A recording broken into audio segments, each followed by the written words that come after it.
Tuloy po tayo, ating basahin ang sumasampalataya.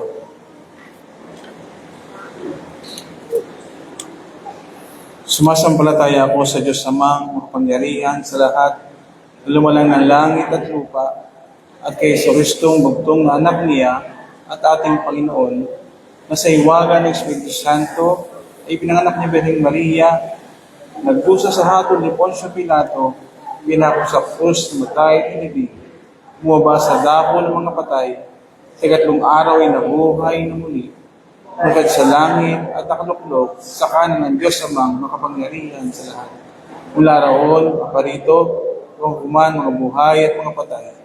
Sumasampalataya ako sa Espiritu Santo, sa banal na Iglesyang pangkalahatan, sa kabulungan ng mga taong binal ng Diyos, sa kapatawaran ng mga kasalanan, sa muling pagkabuhay ng katawan, at sa buhay ng walang hanggan. Ito po ang pangaral ng salita ng Diyos. Sawitin natin hymn number 20. Hymn number 20. Mangusap ka sa akin.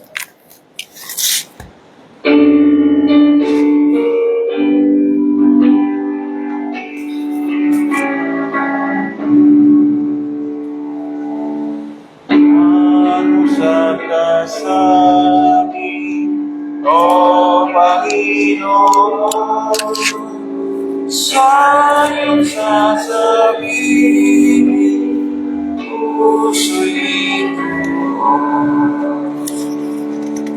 Sa katahimikan, ang ipakita, ang nagwalatian ng iyong mukha. Mga salita mo'y aking pagkain, tinapay ng lumay, ako'y busugin. Sa'yo inaalay ang aking buhay, buong kagalawan ibinibigay. Kaya kang usapin mong iyong lingkod sa iyong sasabihin ay makikinig. Lahat mong layunin sa aking gawin, ang iyong kalooban aking susundin.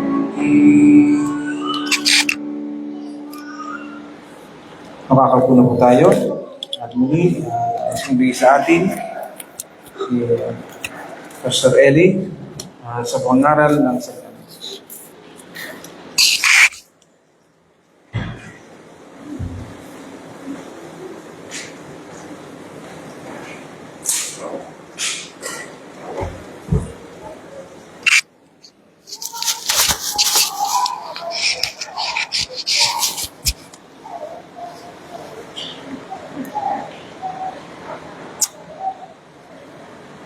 Hello, testing. Again, isa pong Happy Lord's Day sa atin po. Para po sa scripture reading, okay lang po kung makipagbukas po kayo sa akin. Sa 2 Corinthians, yung binasa po natin kanina. Ngayon naman po ibasahin natin sa wikang Ingles. Basahin po natin sa 2 Corinthians, chapter 4. Simulan po natin ang pagbasa sa verse 16. At tayo po itatalon hanggang sa chapter 5 at ito po babasahin natin hanggang verse 11. So 2 Corinthians chapter 4, simulan po natin ang pagbasa sa verse 16 hanggang chapter 5 verse 11. This is the word of the Lord. Verse 16, so we do not lose heart, though our outer self is wasting away, our inner self is being renewed day by day. For this light momentary affliction is preparing for us an eternal weight of glory beyond all comparison, as we look not to the things that are seen, but to the things that are unseen. For the things that are seen are transient, but the things that are unseen are eternal.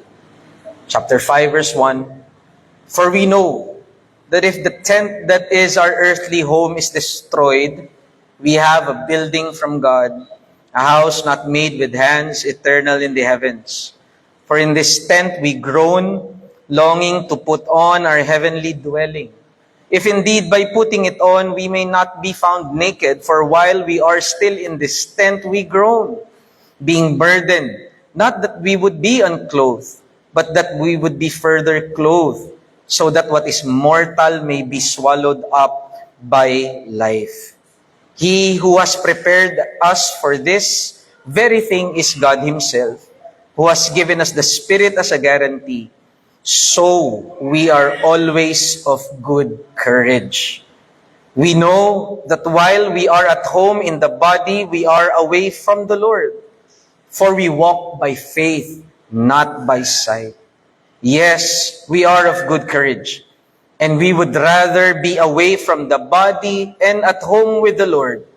So whether we are at home or away, we make it our aim to please Him. For we must all appear before the judgment seat of Christ, so that each may receive what is due for what he has done in the body, whether good or evil. Last verse, verse 11. Therefore, knowing the fear of the Lord, we persuade others. Tayo po'y dumulog sa Panginoon sa prayer of illumination. Panginoon, banal na Espiritu, ang ikatlong persona ng banal na Trinidad, kami po'y lumalapit sa iyo at patuloy po naming hinihingi ang iyong aktibong ministeryo ng pagtuturo sa amin. At nawa po sa pangangaral ng iyong salita, gawin mo pong mabisa ito tungo, hindi lamang po sa kalakasan ng iyong mga tinawag sa pagbabalik ng aming kagalakan bilang mga iniugpong na kay Kristo Jesus at nakipag-isa na sa Panginoon, kung hindi ito rin ay gamitin mong mabisa upang ang mga pusong bato ay palitan mo ng pusong laman at ang mga nagre-rebelding mga puso ay sakupin mo upang sa lahat ng pananambahan namin, ikaw lamang ang maitaas. Ito po ang aming dalangin sa pangalan ni Kristo Jesus. Amen. Mga kapatid, hayaan niyo pong magsimula po ako sa isang kaganapan na nangyari po sa Cornwall, England. Ito po ay lugar sa Inglaterra na kung saan napakarami pong mga barko na tumatawid po, pumupunta, dumadaong sa kanilang dalampasigan. Ngunit ang problema po ay tuwing gabi po, dahil madilim ang kanilang dinadaanan, meron pong tinatawag silang mga Eddystone Rocks na nakapaligid po sa dalampasigan nila. At itong Eddystone Rocks po na ito ay mga matutulis at malalaking bato na kapag gabi po dumadaong yung mga mandaragat, hindi po nila ito kagyat na nakikita. Kaya ang nangyayari po, karaniwan po sa mga barkong dumadaong sa kanilang dalampasigan, dahil hindi nakikita yung matutulis at malalaking batong ito po ay lumulubog. Nasisira po yung kanilang mga bangka o mga barko. Alam niyo po, yung mga mandaragat na ito ay namatay at nawasak ang kanilang mga bangka. Hindi po dahil sila'y kulang sa tapang. Yung mga mandaragat po na yun, marahil masasabi natin, sila po ay talagang matatapang. Ngunit ang nagkulang po sa kanila marahil ay yung wastong takot. Hindi po nila kinatakutan yung mga malalaki at matutulis na batong yun na nagtanggal ng kanilang pag-iingat sa paglalayag.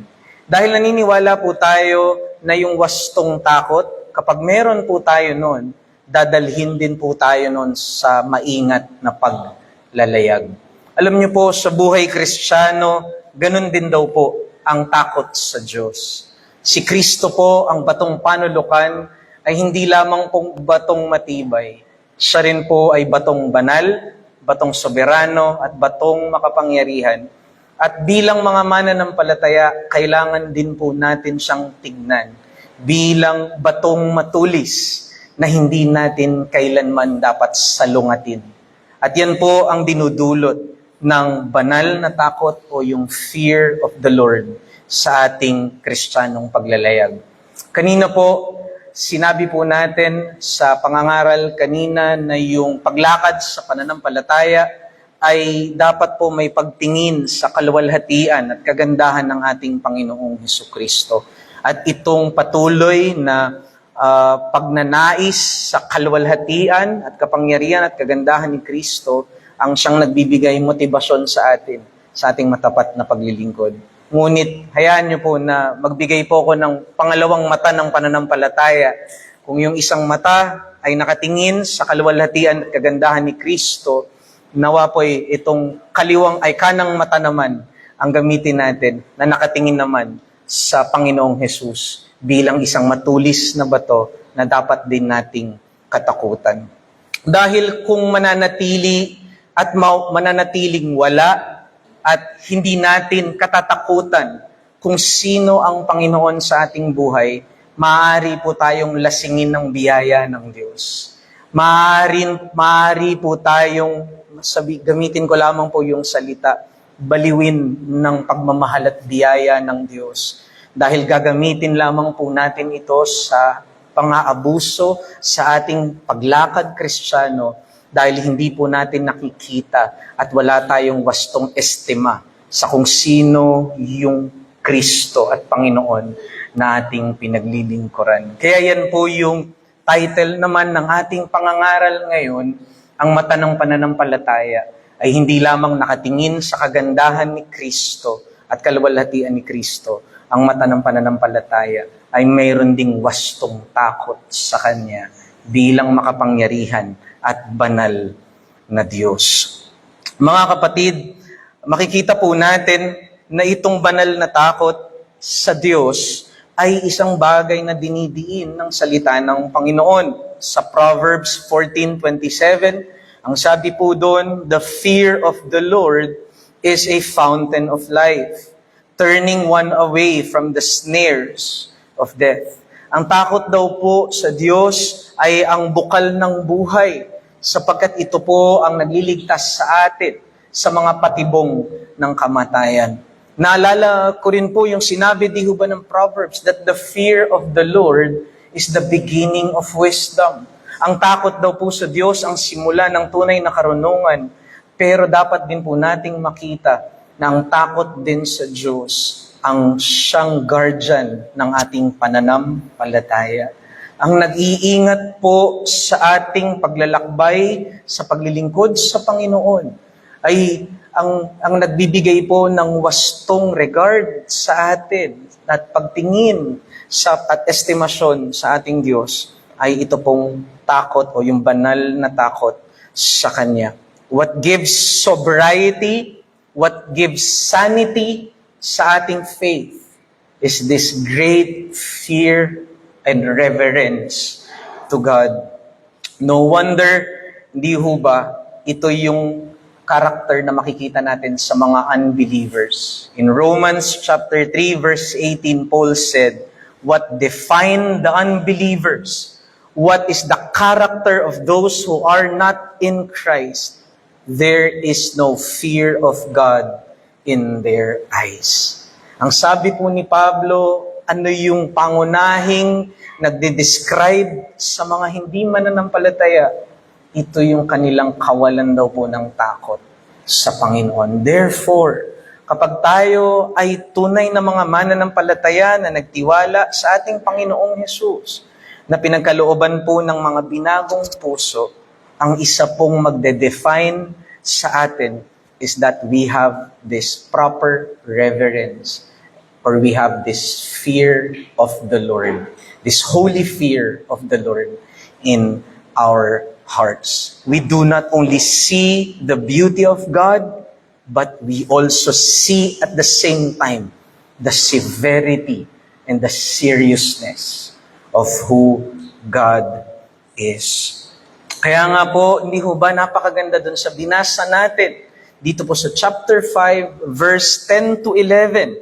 Ang sabi po ni Pablo doon sa verse 11, knowing then the fear of the Lord, we persuade others. Kaya nga, dahil nalalaman namin ang takot sa Panginoon, hinihikayat namin ang iba. Malinaw na itong banal na takot sa Diyos ay hindi lamang bagay na nag-udyok kay Pablo upang manghikayat ng mga makasalanan, upang hikayatin ng mga taga-Korinto sa paglilingkod kay Kristo.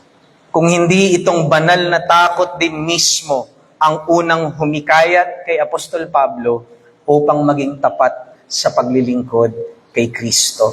Naalala niyo po, di ho ba kanina na si Pablo po ay nakaranas ng pagre-rebelde ng mga taga-Korinto sa kanya. Siya rin po'y siniraan, hindi ho ba, ng mga super apostles. At ang sinasabi ng mga super apostles sa mga taga-Korinto, ito ba yung gusto nyong apostol na pakinggan? Mahinang apostol yan, laging nakukulong, nagugutom. Hindi katulad namin, sabi ng mga super apostles, hindi nangyayari sa amin yung ganitong mga paghihirap kay Apostol Pablo. Ngunit sinulat po ni Pablo itong 2 Corinthians upang ipaliwanag sa mga dating nagrebelde na mga taga-Korinto sa kanya, na nagsisi na, pinaliwanag niya sa kanila kung bakit sa gitna man ng kahinaan, sa gitna ng kanyang kahirapan at pagtuligsa, ay hindi nawawalan ng loob si Pablo. Isa sa dahilan niya ay hindi lamang dahil nakikita niyang kagandahan ni Kristo. Isa sa dahilan niya ay dahil meron siyang banal na takot sa Panginoon na kanyang pinaglilingkuran. Tandaan po natin na nasa sentro ng takot ni Pablo sa Diyos ay walang iba kung hindi si Kristo. Kaya ang sabi po ni Paul, di ba, sa verse 10 ng chapter 5, therefore we must all appear before the judgment seat of Christ. Sa verse 10 to 11, ang sabi doon, we will all appear before the judgment seat of Christ and we will all receive what is due. So, ibig sabihin po, lahat tayo, sabi, ay haharap sa Diyos, kay Kristo, sa kanyang trono ng paghuhukom. Napakaganda po ng salitang must. Ang ibig sabihin, galing po yun sa salitang Griego na servant, no? Ang ibig sabihin po kasi sa panahon nila ng servant is sila po yung mga nakagapos.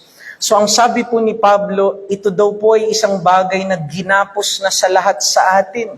Tayo daw po, ang lahat ng tao sa buong sangsinukob ay iginapos na nahaharap dito sa judgment seat na ito. We must all appear before the judgment seat of Christ. At hindi lamang po yun, kasi ang sinabi po doon ni Pablo is, we will all appear.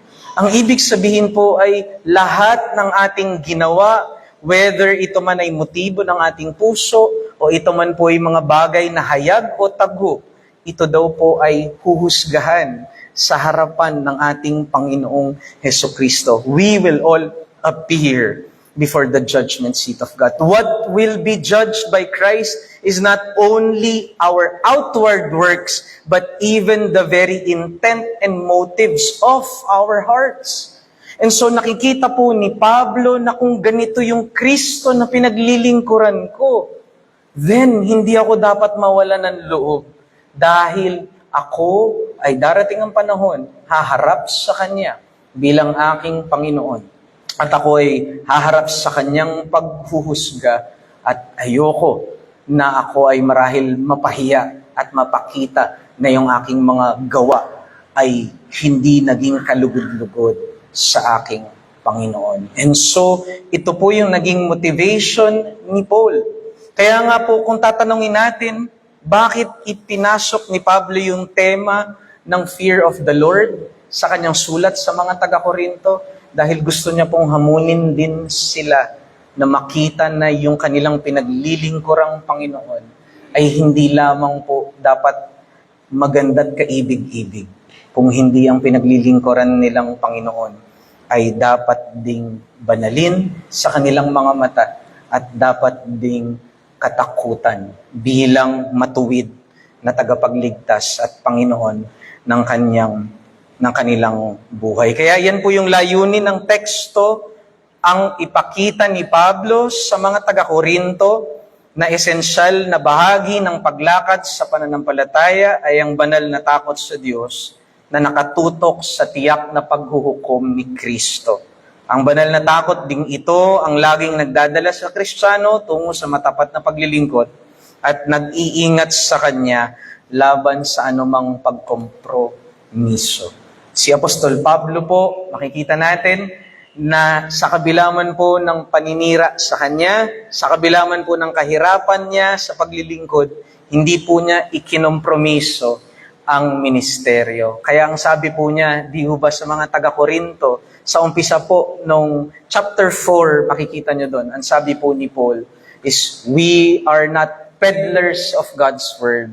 Hindi namin ibinenta ang salita ng Diyos. Hindi namin ikinompromiso ang salita ng Diyos. Dahil bandang huli, naglilingkod tayo sa isang matuwid at banal na tagapagligtas. And so, not only the beauty of Christ and the grace of Christ is in the left eye of Paul, in the right eye of Paul, he also sees through faith the seriousness, the holiness of the King that he serves. And so ito lamang po yung mensahe na gusto kong iwan sa atin. Tandaan po natin, ang pamamayani ng banal na takot sa Diyos sa ating mga puso, ang nag-iingat sa atin laban sa kawalang parangal sa Diyos. Ito din ang nagtutulak sa Kristiyano tungo sa matapat at maingat na paglilingkod. Kaya gusto ko lamang pong i-challenge sa atin na sana po yung pag-serve natin sa Panginoon ay hindi lamang po masipag. Sana po yung paglilingkod natin sa Panginoon ay maingat din. Maingat, wasto. At ito po ay biblical. Dalawang bagay po ang gusto ko lamang pong ipakita na ginaguard tayo ng holy fear or reverential fear.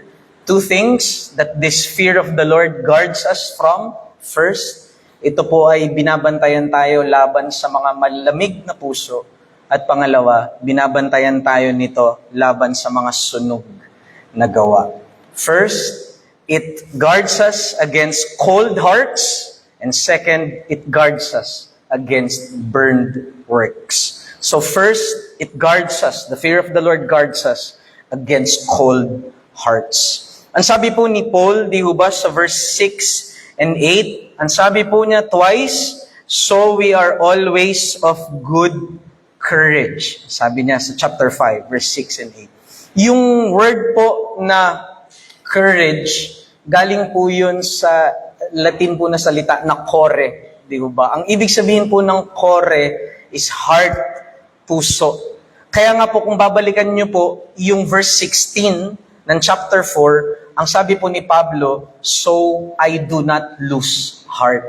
So ibig sabihin po ang tinutukoy ni Pablo dito sa verse 6 and 8, we are always of good courage. Ang ibig sabihin niya sa ibang translation, we are always of good heart. So positive, sinasabi niya, I am always of good heart because sabi niya sa verse 16, I do not lose heart. So ibig sabihin, sinasabi po ni Paul dito, yung puso niya is always like an engine beating and running well para sa kanyang Panginoon. Yung puso po niya ay hindi malamig. Kagaya ng isang makina na umaandar at handang maglingkod sa Panginoon at pumunta sa kung anong lugar siyang gustong dalhin ng Panginoon. Sabi ni Pablo, ang puso niya is beating and revving up for the service of His King. Kaya nga mapapansin po ninyo, nilatag ni Pablo yung dalawang sitwasyon ng kanyang buhay. Ang sabi niya sa verses 7 to 9 ng chapter 5, for whether I am away from the Lord and at home in the body, tapos sabi niya, or whether I am away from the body and at home with the Lord. So sabi niya, yun yung dalawang kondisyon na pwedeng mangyari kay Pablo. Siya ay ngayon nandito sa lupa o siya man ay pumasapiling ng kanyang Panginoon at home with the Lord. Sabi niya, whether away or at home, it is always my aim to what? To please Him. This heart of mine, sabi ni Pablo, is always beating. It is always seeking what pleases the King that I serve. Bakit po kaya ito yung desire ng heart ni Pablo? Whether he is away from the body and at home with the Lord, or whether he is away from the Lord and at home with the body.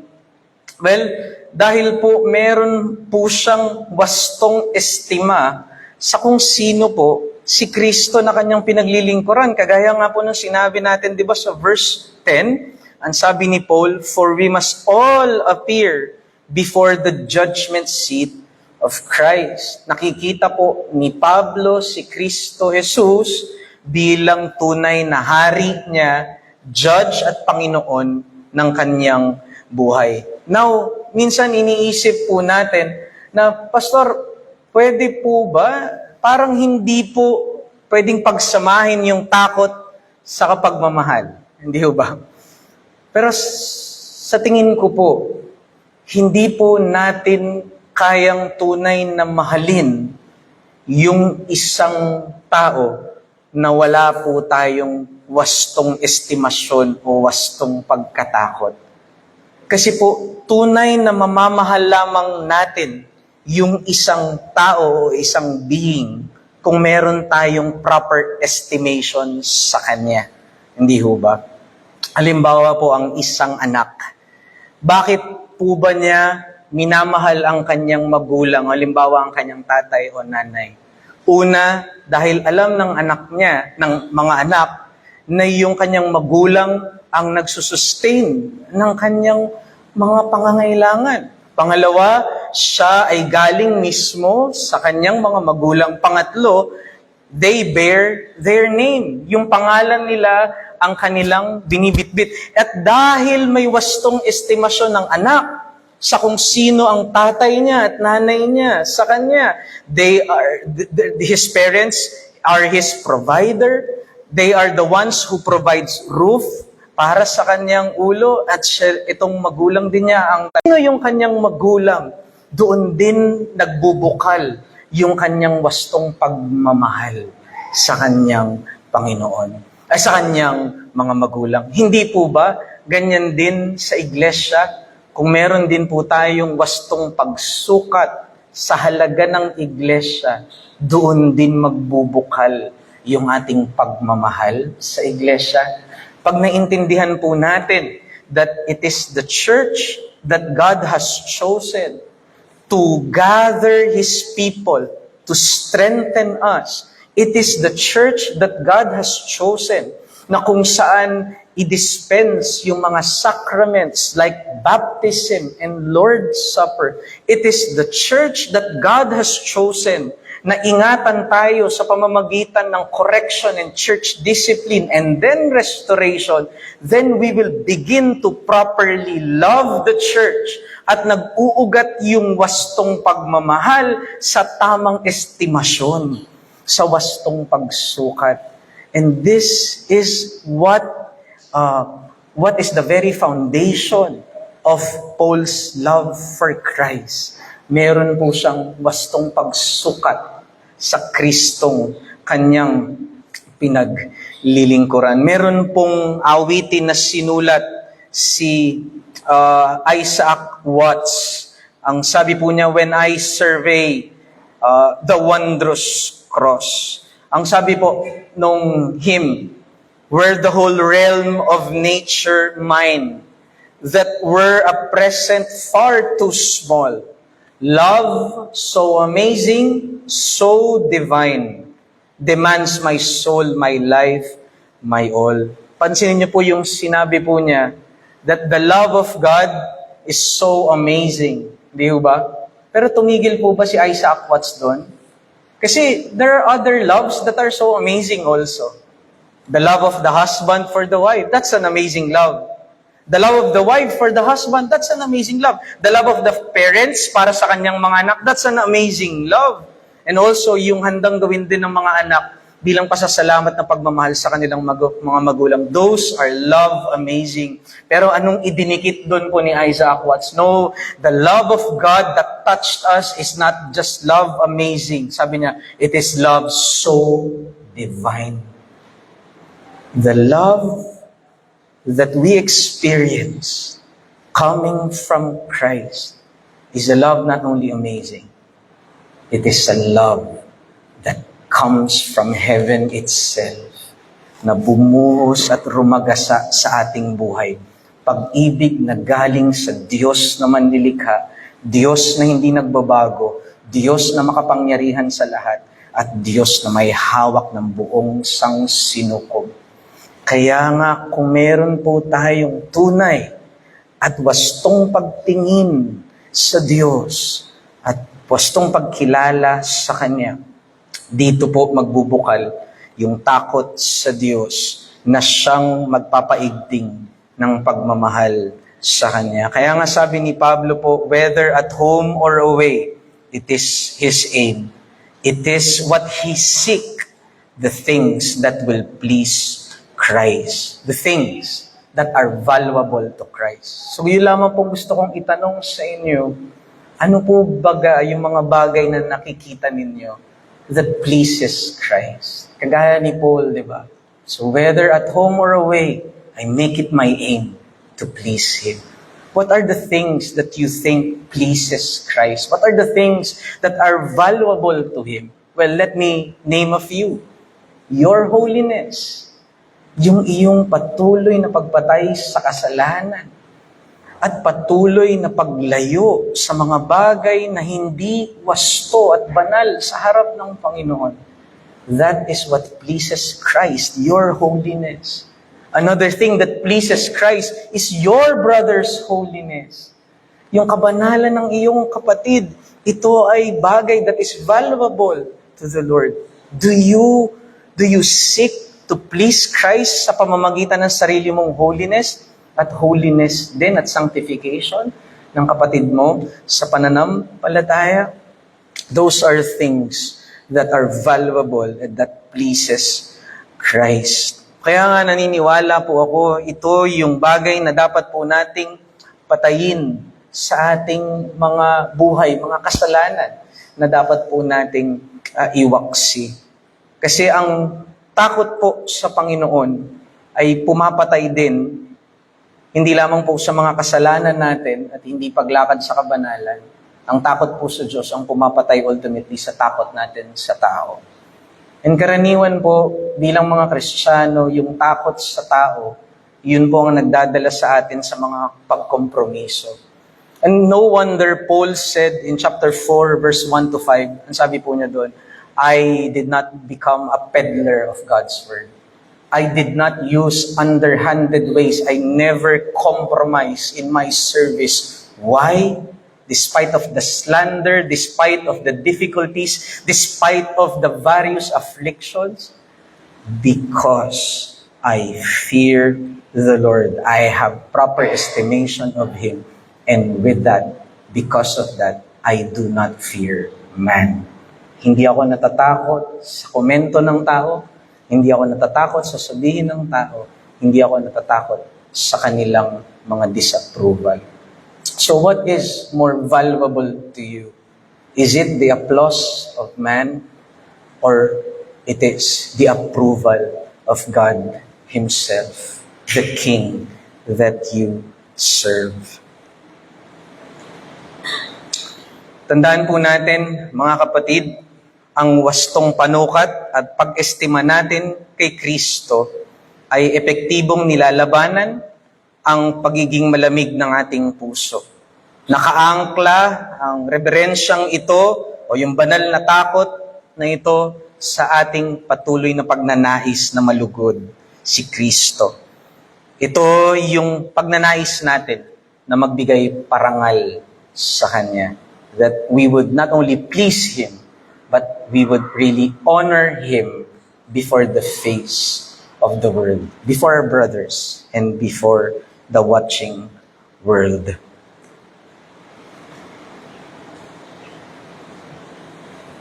And so, ito po yung paningin ng pananampalataya.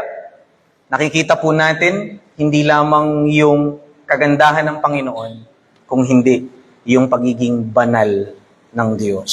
The beauty of God and the burning severity of God. So our first challenge in the fear of the Lord, resist cold hearts.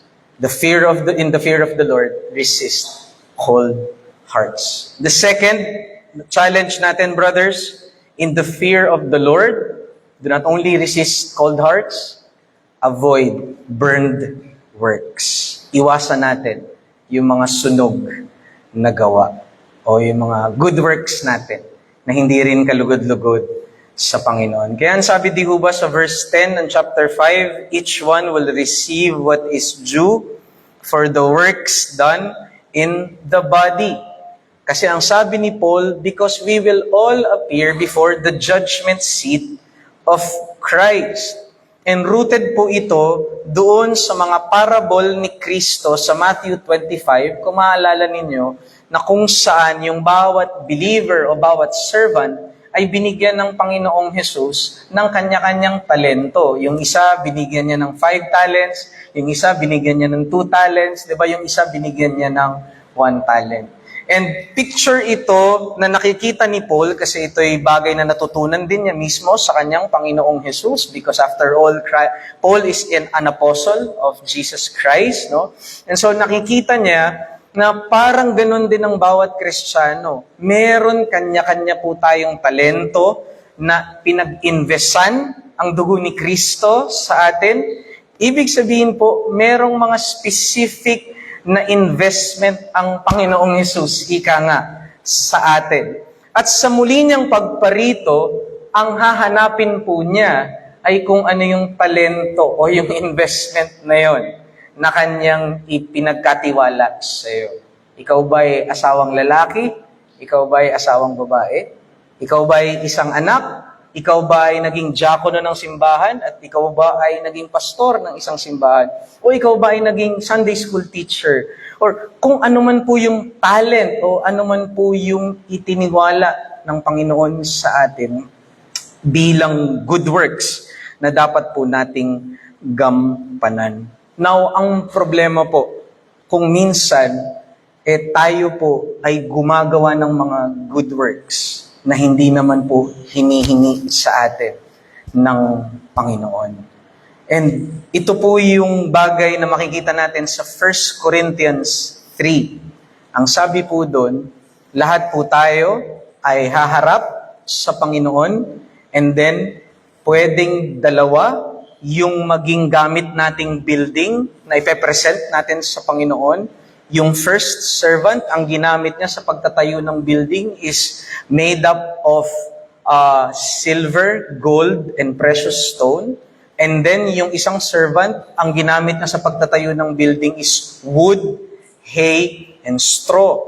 At dahil haharap sila pareho at ipepresent nila yung kanilang talent o yung kanilang good works sa harapan ng Panginoon, ito daw po ay dadaan dun sa apoy ng judgment ng Panginoon. Pag ito ay gawa sa gold, silver, and precious stone, it will remain, and then the servant will be rewarded. Pero kung ang good works na ginawa ng servant is out of wood, hay, and straw, this will all be burned, and wala po siyang matatanggap na reward. Although, ang sabi doon ni Paul, he will be saved. Ligtas siya. Siya ay isang mananampalataya. Ang sabi po doon, basahin ko lamang sa verse 13 to 15 ng 1 Corinthians 3, each one's work will become manifest, for the day will disclose it, the day of judgment, because it will be revealed by fire, and the fire will test what sort of work each one has done. If the work that anyone has built on the foundation survives, he will receive a reward. If anyone's work is burnt up, he will suffer loss, though he himself will be saved, but only through fire. 3 quick observation lamang po. In the judgment day, there will be degrees of reward. Kagaya po, naalala nyo sa Matthew 25, yung may talent na 5, dumoble, ang sabi ni Christ sa kanya, then you will be in charge of 10 cities, di ba? And then yung may 2 talents, naging 5, anong sabi po sa kanya? Your reward is you will be in charge of 5 cities. Pero yung servant po, na hindi po nag-invest, hindi po ginamit yung kanyang buhay para maglingkod talaga sa Panginoon, tinago po niya yung talent niya, and then nung dumating ang Panginoon, God was displeased. He was thrown to the outer darkness where there is weeping and gnashing of teeth. At the end of the day, yun po yung nagpapakita that those who are truly saved will always produce good works. Because the third servant was never saved really to begin with. Kasi hindi po siya tunay na naglingkod sa kanyang Panginoon. Ngunit ano pong tinuturo nung 1 Corinthians 3 sa atin? Pinapakita po doon na kahit po pala tayo ay tunay na mananampalataya na maaari po tayong magkaroon ng mga sunog na gawa. Maaari po tayong magkaroon ng mga gawa na hindi pa rin po ito kalugod-lugod sa Panginoon. Pinapakita po ni Pablo ang katuruan ni Kristo na sa kanyang muling pagbabalik ay huhukuman niya ang lahat ng tao at kanilang mga gawa. Kanyang bibigyang parangal ang mga inaring matuwid at bibigyang kaparusahan ng mga rebelding makasalanan.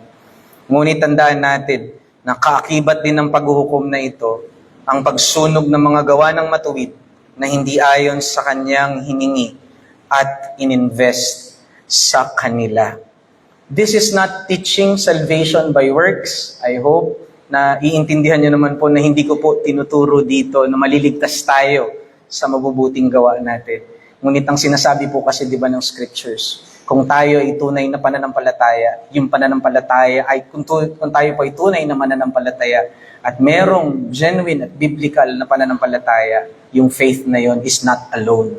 Yun po ay nagsisikap na gumawa at nagpo-produce ng good works sa Panginoon. Mahalaga ang mabuti at biblical na gawa para po sa pinal na paghuhukom. Ito po ang bindikasyon ng krus ni Kristo. Ibig sabihin ng mga spesipikong mabubuting gawa nahahanapin ng Diyos sa bawat mananampalataya? Yung good works. Di ba sabi po sa Ephesians 2:10, verse 8 muna, sabi po sa verse 8, "For you are saved not by your works, but this is through the grace of God, so that no one should boast." Pero pagdating po sa verse 10, sabi niya, "So that you will walk on the good works that God has appointed for you before the foundation of the world." So, ibig sabihin po, may mga specific na good works na ibinigay. Parang ganon, 2 talents, 5 talents. There are specific works. Ano sabi po ni Pablo? "I planted, Apollos watered, but it is God who gives the increase." So may specific work na inatas ang Diyos kay Pablo. Pag humarap po si Pablo, hindi po watering ang huhusgahan siya, because what is appointed to him is the planting. And so Apollos will also appear before God regarding the watering that God has appointed him. And so ganun din po sa atin.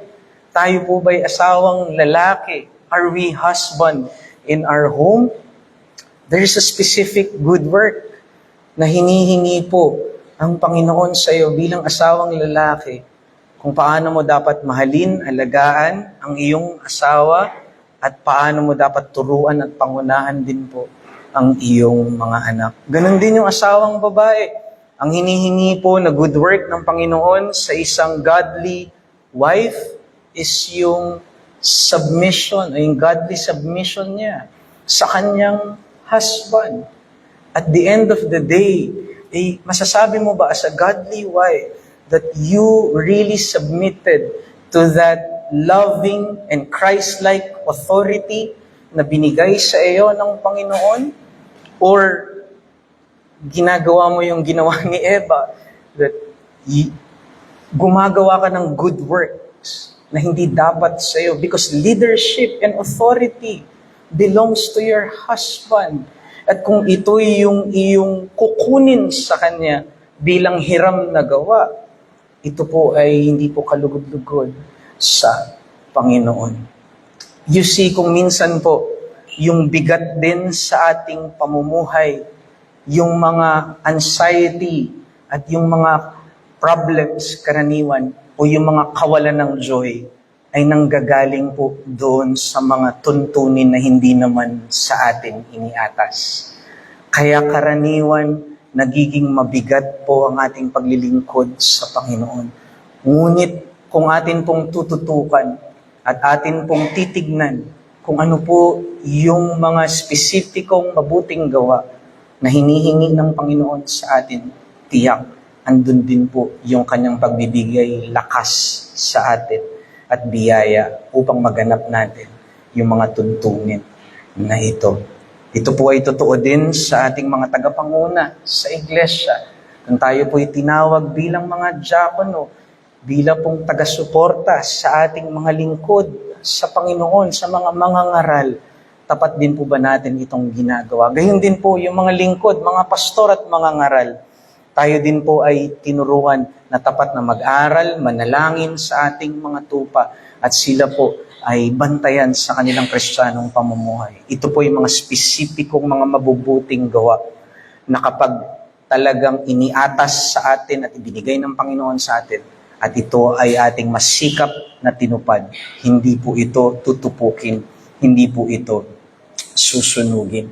Kaya nga po magbigay parangal po tayo sa Diyos sa pamamagitan ng mga biblikal na mabubuting gawa na spesipikong ipinagkatiwala niya sa atin. At siya din namang hahanapin niya sa atin kapag tayo humarap na sa Kanya. Nasaan yung interes ng aking ibinigay at ipinagkatiwala sa iyo? Ang sunog na gawa ay karaniwang mula sa hiram na tungkulin. Hindi lamang dahil tayo'y naging tamad na mga katiwala. We must not just aim for good works, but our lives and ministry must also produce good works according to God's Word. Ngunit hayaan po ninyo, napaalalahanan ko lamang po na hindi rin naman dapat po tayong mahulog sa yung sinasabi nating hiram na tungkulin, kung hindi rin po tayo dapat mahulog doon sa pagiging complacent o sa pagiging unfaithful doon sa mga pinagkatiwala sa atin ng Panginoon. Alam ko po, yung entertainment, yung pagre-relax, ay isang bagay na hindi naman po masama. Totoo naman po yun. Yung panonood natin po ng Netflix, marahil, YouTube, yung pagbabrowse natin, di ba, sa internet, yung works of entertainment ay legitimate po na bagay. Ginagamit po ito ng isang Kristiyano para po sa kapurihan ng Panginoon, hindi po ito kasalanan. And I would even say, I would stretch this even sa paglalaro ng mga ML, ng mga games, at kung ano-ano pa, or sports. Masasabi ko po that those are legitimate things. Hindi po yun kasalanan, no? Hindi po yun kasalanan. Pero tandaan po natin, kapag doon na po ginugol yung buhay natin, bilang mga mananampalataya, doon na po natutok sa Netflix o mga Korean novela, hindi ko po alam kung ano man po yung pick your poison. Pero just imagine kung doon nyo po nag-google sa mga paglalaro ng mga video games at computer at cellphone games ang buhay mo. Imaginein mo, pagharap mo sa Panginoon, sunog lahat nung ibibigay mo sa Panginoon at wala kang matatanggap marahil o hindi mo maririnig yung ganong pleased and smiling face ng Panginoon mo saying to you, "Well done, my good and faithful servant," sapagkat marahil sinayang mo yung mga panahon mo sa mga bagay na ito, although legitimate, pero hindi naging balanse, hindi mo siya nagamit ultimately para ikaw ay ma-refresh tungo sa paggawa ng mabuti. So the fear of the Lord guards us not only against presumption, but it also guards us against complacency.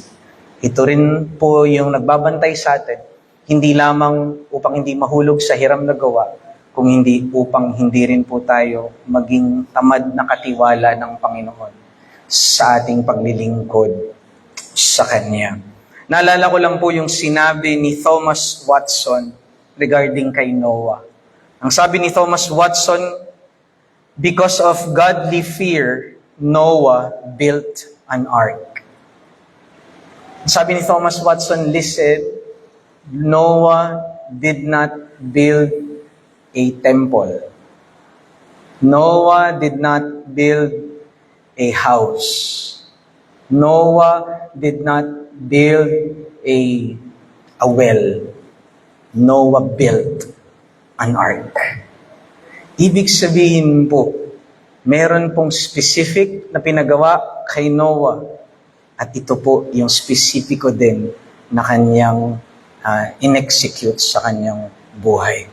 And hindi po natin ma-appreciate si Noah marahil sasabihin ni Noah, hindi, tingin ko hindi maganda yung ark na inuutos ng Panginoon. Parang mas maganda na i-build ko na lang siya ng temple. Maganda po yun, di ba?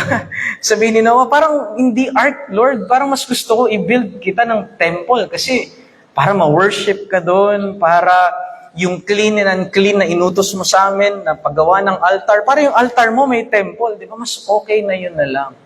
Pero at the end of the day, hindi yun ang hiningi ng Panginoon sa kanya. And Noah is wise enough to say, "Yes, Lord. It is not a temple that you ordered me to build, but an ark." Because it was King David, later sa kay Solomon, who will build the temple for him. And so what is God telling you to build? What kind of good works yung hinihingi po ng Panginoon sa iyo? So nawa po ito ay tignan natin. Because the fear of the Lord encourages us na magkaroon din po ng maingat na paglilingkod. Hindi lamang po masipag na service sa Panginoon. And so, resisting cold hearts and avoiding burned works ay magagawa lamang po natin kung ang ating pong mata ng pananampalataya ay nakikita yung kabanalan o yung matulis na kabanalan ng Panginoon.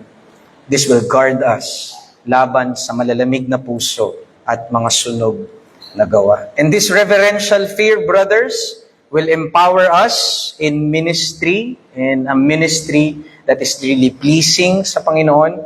Because as we fear His displeasure, we can hope for His grace.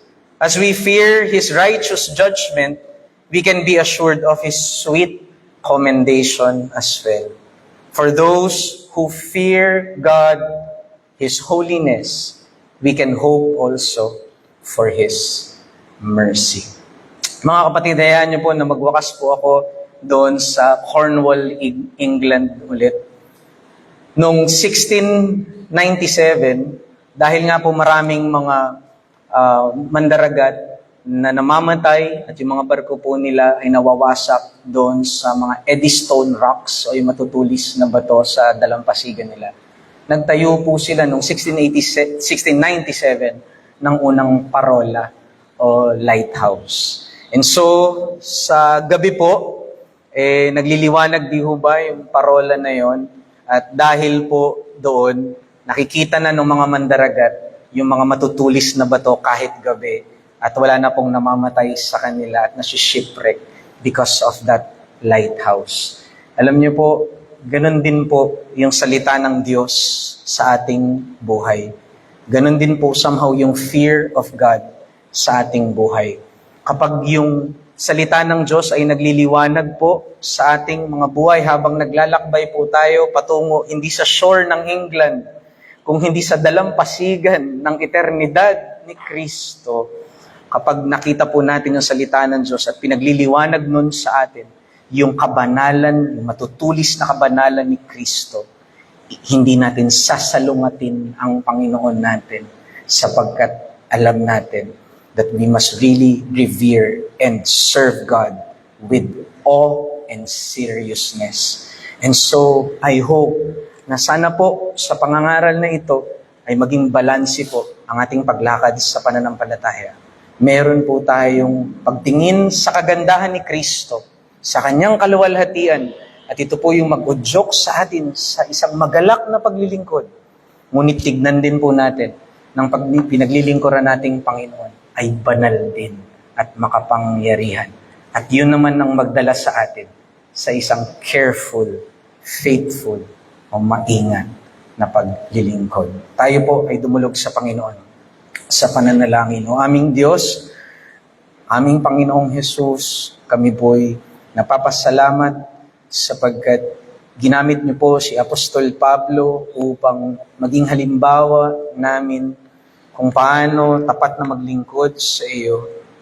Hindi lamang siya nakatingin sa kagandahan ng Panginoon at sa glories ni Christ, kung hindi nakatingin din siya kay Kristo na nakaupo sa judgment seat.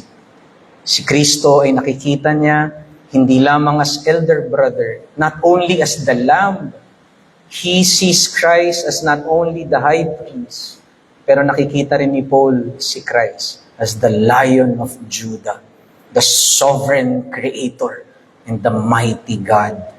And so, ito po nawa, yung maging dalawang mata ng pananampalataya namin. Makita namin ang beauty ni Christ, but may we also see the sharp holiness of our King. Ito po, Panginoon, ang aming dalangin sa pangalan ni Kristo Jesus. Amen.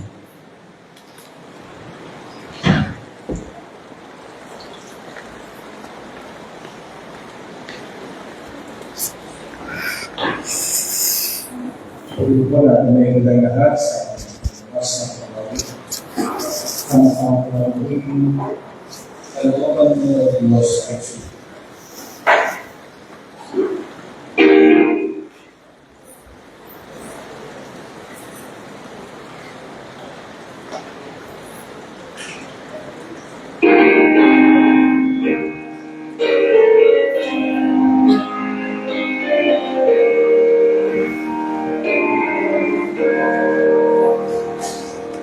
Kalooban mo, Diyos ay sundin. Sa kamay mo, ako'y hubugin. Ako'y mo'y gawin mo, masunurin, at ang iyong nais ang gagawin. Kalooban mo'y sundin, O Diyos, siyasatin mo, yaring loob. Aking nalisin, akong lubos, ngayon sa'yo ay lumulunod. Diyos, ang gawin ay ang nais mo, at wag ang aking makatao. Kapangyarihan ay nasa iyo, sa buong kalingap at saklolo. O sundin ang iyong kalooban, ang buhay ko ay pagharian. Ako'y lukuban, diwang banal, ng kay Jesus na kabanalan.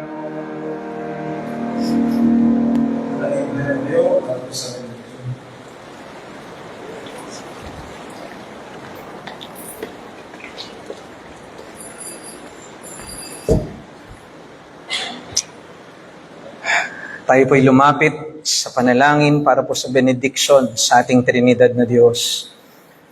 O aming Trinidad na Diyos, O Ama, bugtong na anak na si Kristo at banal na Espiritu, sa iyo pong pangalan, kami po ay patuloy na umaasa ang iyong tipan, ang siyang aming sandigan, at ang iyong mga pangako na pinagtibay sa dugo ni Kristo, ang siyang pundasyon ng aming pananampalataya at siya ding lulubos at magpapaging ganap sa aming mga pananampalataya.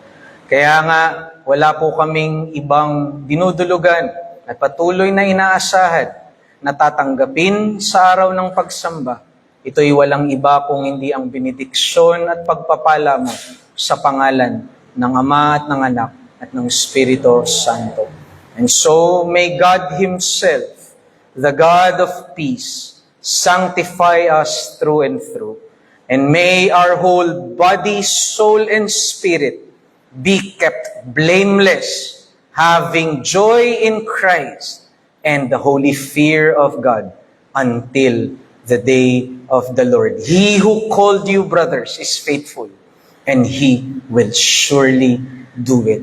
And so all glory, dominion, and authority is to the Father, to the Son, and to the Holy Spirit alone. And let all the people of God together say, Amen.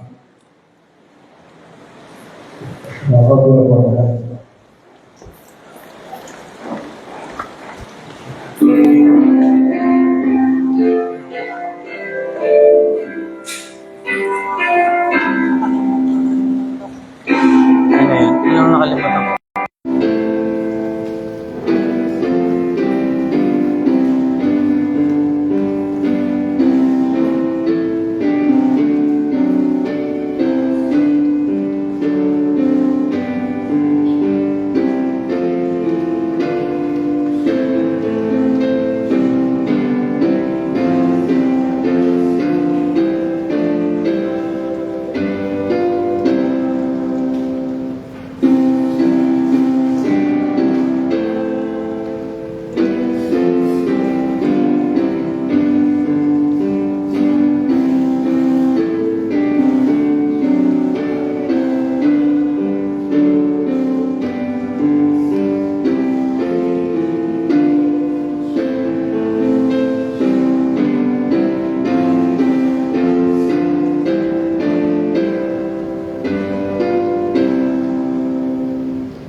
ay discuss ng Professor sa Baladong, Professor Eddie.